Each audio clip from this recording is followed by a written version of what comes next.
দেখেন আমি লিটনের ব্যাপারে একটা কথা বলি, oh this particular shot he has played a million times, he has scored a lot of runs. হয়তোবা আজকে এক্সিকিউশনটা ঠিক ছিল না, হয়তোবা সময়টাও ঠিক ছিল না, বিকজ ও একটা সময় বাংলাদেশের সুন্দর একটা পার্টনারশিপ হচ্ছিল, প্রায় 50 রানের উপর পার্টনারশিপ হয়েছে। তো ওই পার্টনারশিপটা যদি একটু বড় হইতো তাহলে আমরা হয়তো আর একটু বেটার পজিশনে থাকতাম। ডিফিকাল্ট ভাইয়া, very difficult, but cricket is an uncertain game, anything can happen, but যদি if you want my honest opinion, it is very difficult.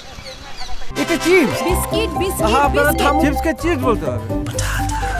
আপনারা শান্ত হন। প্রাণ পটাটা চিপস নাকি বিস্কুট খেয়ে বুঝে না। একটা এমন জিনিস যেটা আমি কালকেও বলেছি যে এটাকে যদি প্রফেশন হিসাবে নিতে চাই তাহলে এখানে অনেক কিছু শেখার আছে।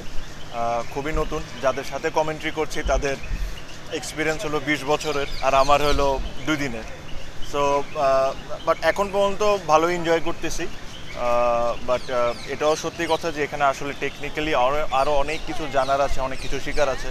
সো এটাকে প্রফেশন হিসাবে যদি নিই তাহলে এই সব জিনিসগুলো শিখতে হবে। বাংলাদেশের ব্যাটিংটা ডিসঅ্যাপয়েন্টেড ছিল, আমি শিওর। আমরা সবাই আশা করছিলাম এর চেয়ে আরও ভালো হবে, কারণ উইকেটে তেমন খুব বেশি একটা কিছু ছিল না কম্পেয়ার টু প্রথম দিনের।